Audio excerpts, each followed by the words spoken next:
오늘 우리에게 주신 하나님의 말씀은 갈라디아서 5장 13절로 18절까지 말씀 봉독하겠습니다. 형제들아, 너희가 자유를 위하여 부르심을 입었으나 그러나 그 자유로 육체의 기회를 삼지 말고 오직 사랑으로 서로 종노릇 하라. 온 율법은 내 이웃을 사랑하기를 내 자신같이 하라 하신 한 말씀에서 이루어졌나니 만일 서로 물고 먹으면 피차 멸망할까 조심하라. 내가 이르노니 너희는 성령을 따라 행하라. 그리하면 육체의 욕심을 이루지 아니하리라. 육체의 소욕은 성령을 거스리고 성령은 육체를 거스리나니 이 둘이 서로 대적하므로 너희가 원하는 것을 하지 못하게 하려 함이니라. 너희가 만일 성령의 인도하시는 바가 되면 율법 아래 있지 아니하리라. 아멘.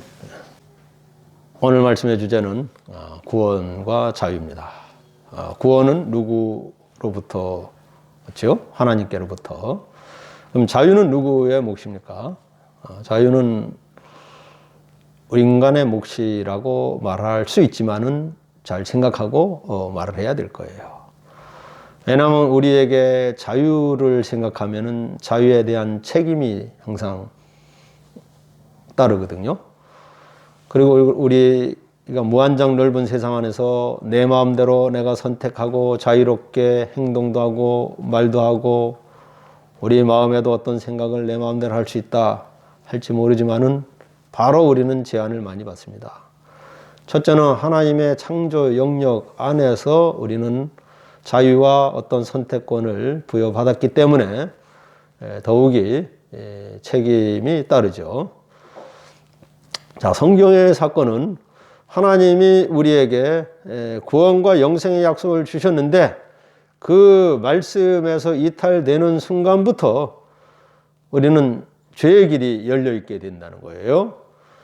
하나님 입장에서 보면은 얼마나 빨리 우리가 하나님의 말씀에서 벗어난지 참 실망스럽기 한이 없었잖아요. 근데 하나님이 즉각 등장하셨어요. 아담과 하와에게 등장하셨고, 아담아 네가 어디 있냐 이렇게 물으셨어요. 왜 좀 더 참아 보시고 어떻게 하나 좀 두셨다가 말씀하시지 바로 등장하셨을까? 저는 생각해 봐요. 아마 더 큰 죄를 지을까 봐 그러지 않도록 즉시 사람에게 찾아오신 것 같아요. 만약 그대로 일단은 두고 보셨으면은 아담과 하와는 계속 그 선악과를 따먹었을 거예요. 자, 그걸로 그치지 않냐고 이제 사탄이 볼 때 얼마나 흡족했겠습니까? 이제 사탄이 이끄는 대로 끌려다니면서 사탄의 노예로서 온갖 하나님이 거역하는 짓을 했을 게 뻔해 보여요. 그래서 하나님은 그걸 아시기 때문에 즉시 나타나시고 사탄으로부터 관계를 정리할 수 있도록 우리에게 말씀을 해주세요. 그래서 그들이 하나님의 창조 영역에서 더 벗어나지 않게 하시기 위해서 오셨고 그랬어요.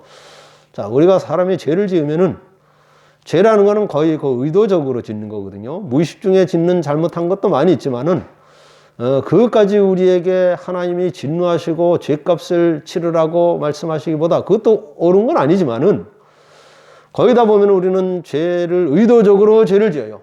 그리고 그것은 다시 말하면 그 엄청난 대가가 있다는 것을 같이 생각해야 되는 거거든요. 우리 길을 가다가 돈을 주었어요. 1, 2만 원 죽는 것은 뭐 그냥 기분 좋게 내 주머니에 넣을 수 있겠죠. 근데 그것이 몇백만 원을 주었다 그러면 내 주머니에 넣으면 안 되는 거예요. 그건 절도죄에 해당될 거예요. 나도 모르게 다른 차를 슬쩍 긁고 지나갔다. 나도 느낌이 없이 어떤 사람을 슬쩍 지나가면서 그 사람이 휘청거렸다. 근데 모르고 그냥 갔다. 그러면 어떻게 됩니까? 뺑소니 차가 되는 거예요. 나중에는 어떤 변명을 하든지 하더라도 법의 처벌을 우리는 받아야 되면 할 말이 없게 되는 거예요. 우리가 행했던 어떤 사고나 잘못이나 죄는 한번 행해지면은 되돌릴 수 없는 그 결과를 우리는 책임을 져야 된다는 거예요.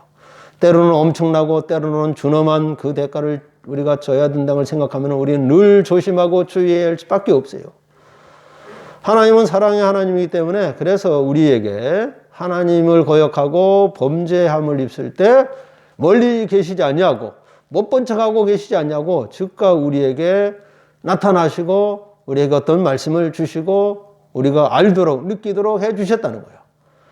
자, 오늘 자유라는 주제를 생각하면은 하나님은 완전하신 분이고 완전한 자유로운 분이에요.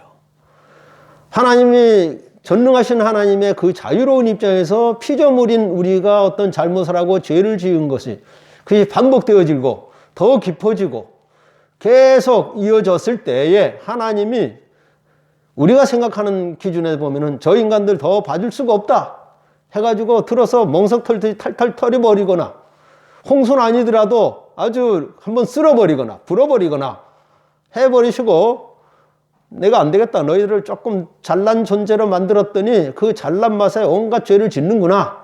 조금 부족하더라도 내 말을 그대로 듣고 순종할 수 있는 사람을 내가 다시 만들어야 되겠다. 해버리시고 우리를 더 이제 지능도 얕고 자유의지도 없는 존재로 만들어 버렸으면 우리는 어떤 인격의 존재가 됐을까요? 훨씬 열등한 사람이 됐겠죠. 그러나 하나님은 그렇게 보시지 않아요. 우리를 최대한 인격적인 그리고 그 생각이나 그 삶에 대해서 영향력을 이렇게 발휘할 수 있도록 우리를 그만한 존재로 주시고 죄를 알게 하시고 다가오시고 말씀으로 하나님의 영으로 깨우쳐 주셨던 것을 우리가 생각하면은 그 감사함을 이루 말할 수가 없는 거예요. 그렇기 때문에 우리는 엄청난 이 자유의 특권을 받았음에도 불구하고 이 고귀한 자유를 소중함을 느끼지 못하고 잘못 사용하면서 살아가니 얼마나 우리가 보더라도 답답한 거예요. 이 세상을 보면서 불만하고 답답할 것이 아니라 우리 자신이 참 별 수 없는 존재라는 것을 우리는 참 많이 느낍니다. 오래전에 쇼생크 탈출이라는 영화가 있었죠. 그 탈출의 원제목은 쇼생크 리뎀션. 그러니까 리뎀션은 이게 구속하다, 구원하다는 뜻이거든요.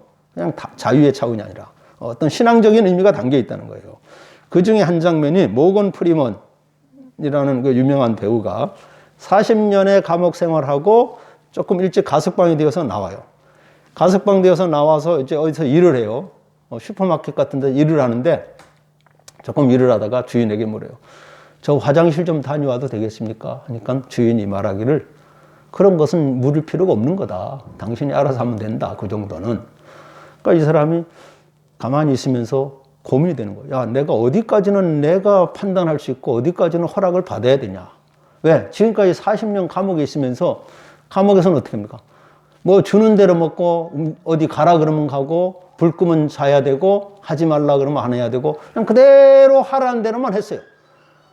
제안을 받으면서 그것을 자연스럽게 그냥 그 감옥 생활을 해왔는데 이제 자유인이 됐어요. 자, 내가 어떤 선택을 내 의지에 의해서 내가 선택할 수 있고 할 수도 있고 해서는 안 되느냐 하나하나 할 때마다 고민이 되는 거예요. 그러다가 결국 어떤 생각이냐면 야, 차라리 내가 죄를 짓고 감옥에 다시 가는 게 속편하겠다. 거기 가서는 내가 고민할 필요가 없다는 거예요. 그냥 하라는 대로 하고 주는 대로 먹고 뭐 일하라는 대로 하면 되니까. 그러니까 이 자유로운 삶에 대해서 훈련이 전혀 안 된 거죠. 그러니까 이게 고귀한 자유의 삶이 허락되었음에도 불구하고 어디부터를 내가 마음대로 할 수 있는지 자기가 행동에 대해서 어디 책임을 져야 되고 뭐 어디까지 해서는 안 되고 이 분별이 없으니까 우리 감옥이 그리워지고 다시 그곳에 갈까 이 생각을 한다는 거예요. 우리에게 있어서 이 자유라는 것은 훈련이 되어지고 자유의 소중한 것을 내가 살아온 삶 속에서 익혀왔을 때는 자연스러운데 문제는 뭐냐면 그 넘어서는 안 될 선을 넘었을 때 해서는 안 될 이 요구에 내가 직면했을 때 이때 이제 우리는 어디까지 내가 판단하고 결정하고 책임지고 행동하고 안 하고 또 내가 이 정도는 의무감을 가지고 내 몫으로 여기고 해야지 좀 힘들지만 이런 이제 기준을 우리가 알아가는 또 알아왔지 않습니까? 자, 성경으로 다시 돌아가면은 이스라엘 백성들이 출애굽을 했어요. 지금까지 노예로 살아왔는데 이제 자유의 몸이 돼서 광야길을 가게 됐어요. 그들에게 인간적인 로 이제 자유의 신분이 되는데 이 자유인이 된 이 자존감을 제대로 발휘하지를 못한 거예요. 자유의 몸이 되어서 어떤 마음과 어떤 행동을 가져야 될지를 도대체 구별이 안 되니까 조금 수가 틀려도 그냥 불평하고 불만을 쏟아내는 거예요. 자유인으로서 품격과 그 훈련이 부족했다는 거예요. 그 훈련이 사실은 광야길을 가면서 하나님 말씀하시고 그거 자체가 훈련이거든요. 근데 그것을 적응을 못하고 못 받아들이고 있는 거예요.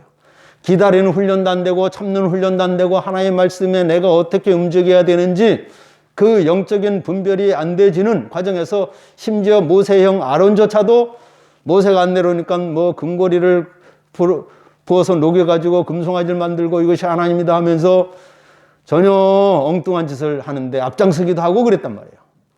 사람이요, 나이가 먹었다고 해서 다 철든 게 아니더라고요. 신앙의 연수가 오랬다고 해서 믿음이 깊어지고 성숙한 신앙이 돼야 되는데 그러지 못하다는 거예요.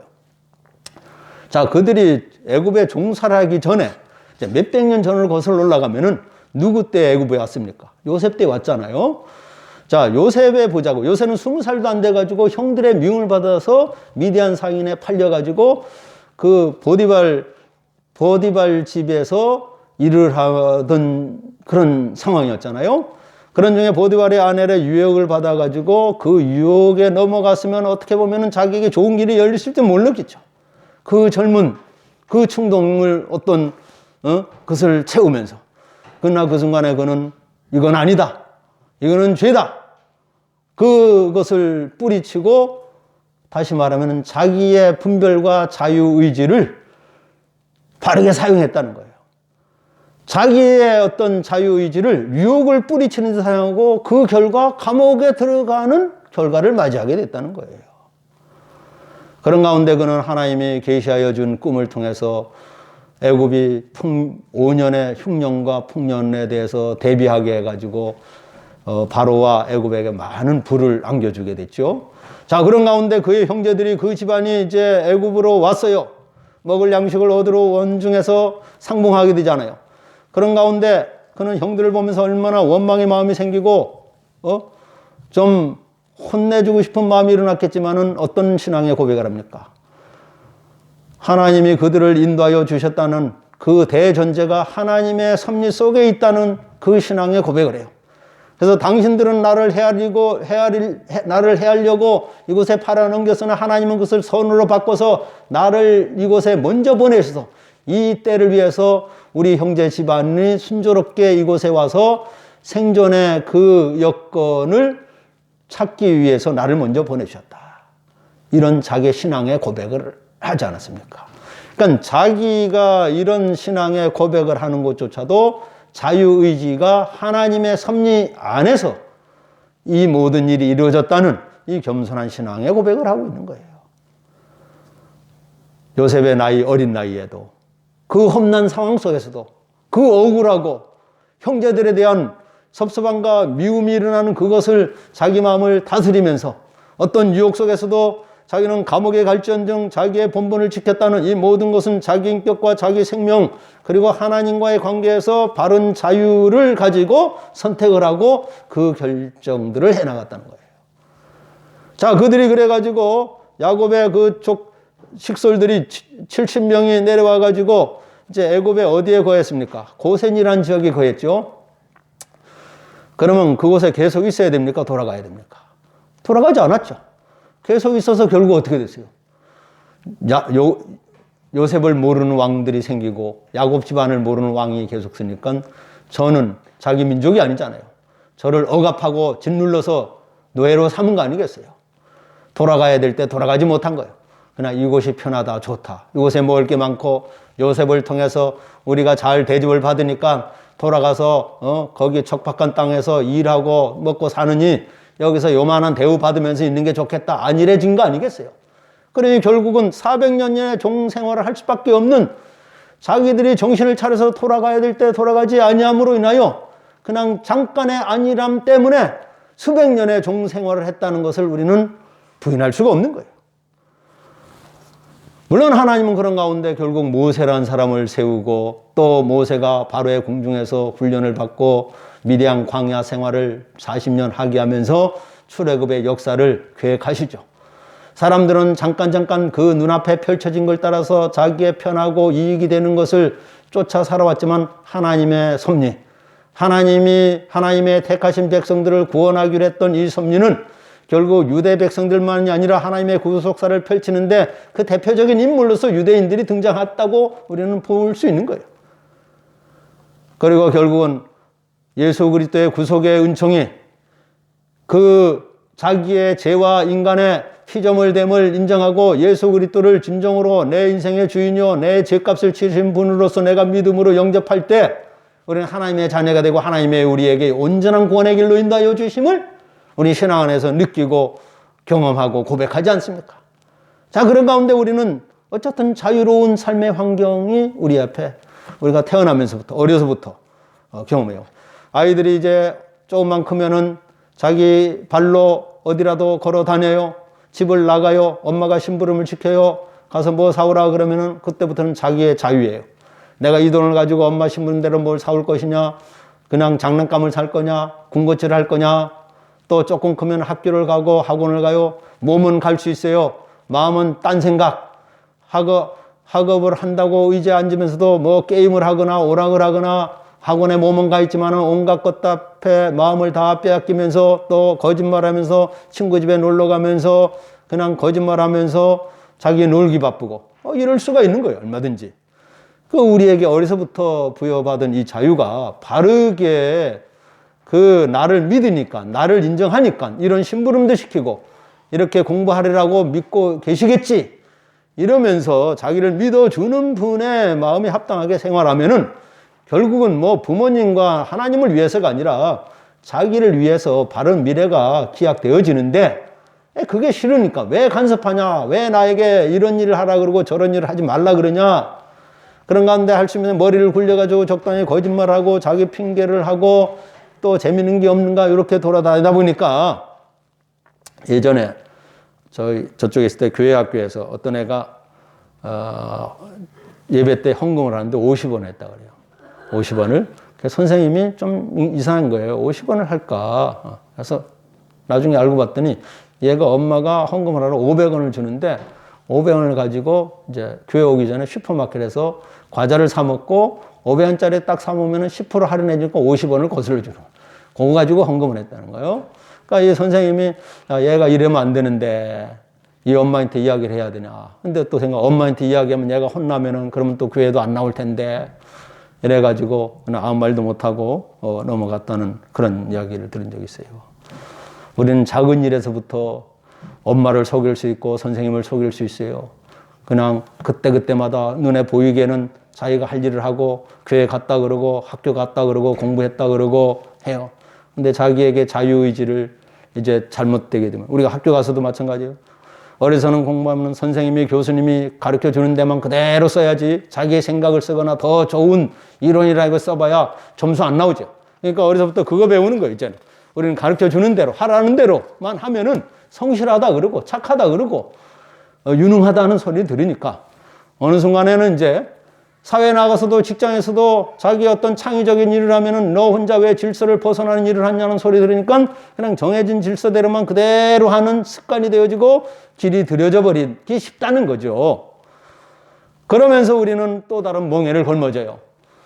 조금 크니까 학교 가서 공부해야 되는 멍에를 걸머지고 시험을 치러야 되고 취업을 해야 되고 또 결혼을 해야 되는 인생의 짐이라고 생각하면서 걸머지는 거예요. 결혼하니까 아이를 낳으니까 아이가 이제는 또 멍해가 되는 거예요. 키워야 된다는 멍해. 야, 어떻게 보면 평생 우리는 멍해와 짐을 걸머지며 살아가야 되느냐? 그렇게 보지 말자는 것을 다시 생각하는 거예요. 우리는 내가 당한다. 피동적으로. 어쩔 수 없는 환경 속에서 나는 왜 이러냐? 우리 삶의 환경이 이러냐?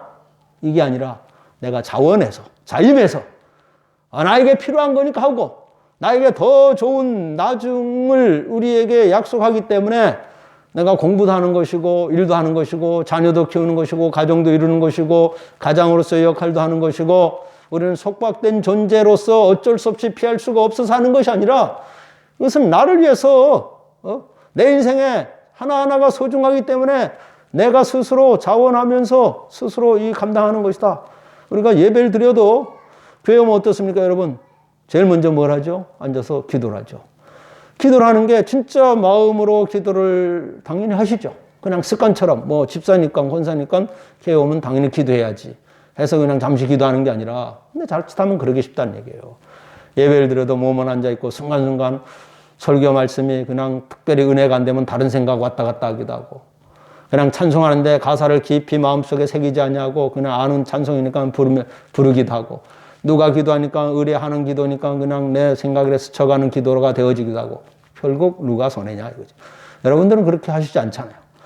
한순간순간이 진짜 내 마음과 정성을 다해서 하나님 앞에 드리는 예배요, 기도요, 찬양으로서 하나님 앞에 올려드릴 때 이것이 바로 내가 자율적인 의지와 신앙과 영성을 가진 자로서 예배에 임하는 것이고 믿음 생활하는 내 자신이 되는 거 아니겠습니까?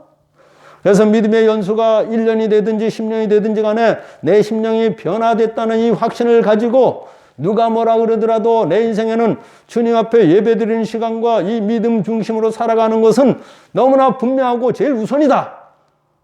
이것을 내 마음속에 확실히 붙잡고 살아갈 때에 우리는 하나님 앞에 부끄러움이 있지만은 그래도 하나님의 임재하심, 성령님의 임재하심을 우리가 느끼면서 믿음으로 강건하게 될 줄로 믿습니다.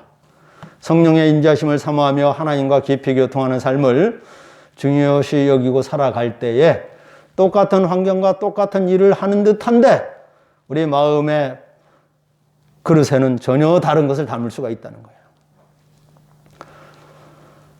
제가 가끔 이제 우리나라의 처지를 좀 여러 가지 힘들고 어렵고 뭐 세계 속에 버거운 또 우리 삶의 환경과 사회적인 상황이 또 그렇잖아요. 버거 벅차고 힘들고 이런 부분을 많이 생각했는데 좀 다르게 생각해 봤으면 좋겠어요. 오늘은 자, 세계적으로 여러 나라가 있는데 우리가 부러워할 만한 나라를 치면 어떤 나라가 이렇게 떠오릅니까? 뭐 미국이나 유럽이나 북유럽 이런 나라가 떠오를 수 있겠죠. 근데 신앙적으로 생각하면은 물론 역사적인 흐름은 그러했어요. 복음의 선교의 물길이 그쪽에 먼저 열려지고 유럽으로 그리고 아메리카로 그래서 2000년 거의 지나면서 한국에 들어왔던 것을 생각하면 그러긴 해요. 그리고 그 나라는 선진국이요, 문명국가요, 복지사회를 이루긴 했어요. 근데 갈수록 어떻습니까? 그 나라가 신앙적으로 도덕적으로 이상하게 흘러가는 것을 우리는 보게 됩니다. 북유럽은 미국이나 유럽보다도 더 앞서간 이 복지사회요, 문명국가라고 하지만은 그 나라의 가정이 온전한 가정이 별로 없대요. 이혼하거나 뭐 재혼하고 등등이 너무 많고 동성애가 만연하여서 말세의 징조처럼 느껴지는 이 상황들을 수없이 이야기합니다.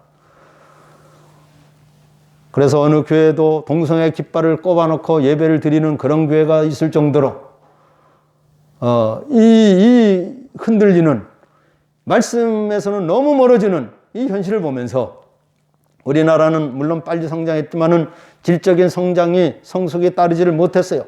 물량적이고 세속적인 그런 부분은 많이 갖춰졌는데 우리가 진짜 내실 있고 내면이 하나님의 참 진리의 말씀으로 충만한 믿음의 뿌리를 잘 내려진 그래서 선교의 사명을 이 시대의 어느 나라보다도 바르게 감당하고 하나님이 기대하실 만한 그런 나라로서 선교의 국가가 되고 있느냐 될 뻔하다가 지금 주춤하고 있는 거예요. 이게 지금 어렵고 여러 가지 기로에 있다는 거예요. 어떻게 보면은 서유럽이나 미국보다도 더 급작스럽게 정체되어지고 무너지고 교회가 비어져가는 현실 속에 우리가 들일 수도 있는 거고 어떻게 보면은 정신을 차리고 서유럽의 경우를 보면서 우리는 반면교사로 여기면서 야 우리도 저 못지않게 그럴 수 있다. 우리 아이들의 영혼을 세상에 다 빼앗기기 쉽고 우리도 세상의 물질이 삶의 우선을 여기며 살아가기 쉬운 우리들 세상 것이 부족하고 어려우니까 우리는 그냥 살기 힘들다. 이렇게만 여길 것이 아니라 자 우리나라의 이제 좋은 점을 한번 생각해 보자고요. 자 우리나라 주변에는 어느 나라들이 있습니까? 지리적으로는 일본 있고 중국 있고 위로는 뭐 북한, 러시아 있어요. 밑으로는 동남아시아가 있어요. 근데 우리가 저나 여러분이 대한민국에서 태어나지 않냐고 뭐 다른 나라에서 태어났다면 일본에 태어났으면 더 좋을까요? 미국에 태어나면 더 좋을까요? 전혀 그렇지 않아요. 자 일본에 태어났으면 우리가 신앙 갖기가 쉬웠겠습니까? 어렵겠습니까? 어렵죠 당연히. 중국에 태어났으면 믿음의 생활을 자유롭게 할 수 있겠습니까? 대단히 어려운 상황이에요. 동남아는 많은 미신들이 만연하고 있어요. 중동 지역에 태어났으면 우리는 강제적으로 이슬람 교인이 될 수밖에 없었을 거예요. 자, 미국에 태어났다 하더라도 아까 말씀드린 대로 미국의 사회 문명이 그야말로 하나님의 말씀에서 떠난 지가 너무 오래돼 가고 있어요.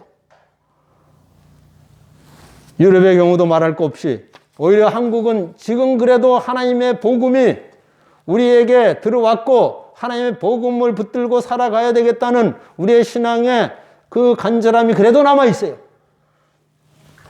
서양이나 유럽에는 교회에는 주름살이 없는 사람들은 거의 찾을 수가 없어요. 그만큼 노쇠화가 되어 있어가지고 오히려 전도 국가다 이런 말을 오히려 선교사들로부터 들을 정도가 되고 있다는 거예요. 미전도 국가. 그래서 오히려 역으로 지금 선교를 해야 되는, 한국 사람들이 가서 오히려 선교를 해서 그 나라의 나이 든 사람이나 아이들에게 전도를 해가지고 불러서 비어지가 않은 교회에서 다시 영어로 예배를 드리는 그런 현상들을 우리는 보고 있습니다. 어쨌든 우리는 그런 나라에 태어나지 않은 것을 오히려 감사해야 돼요.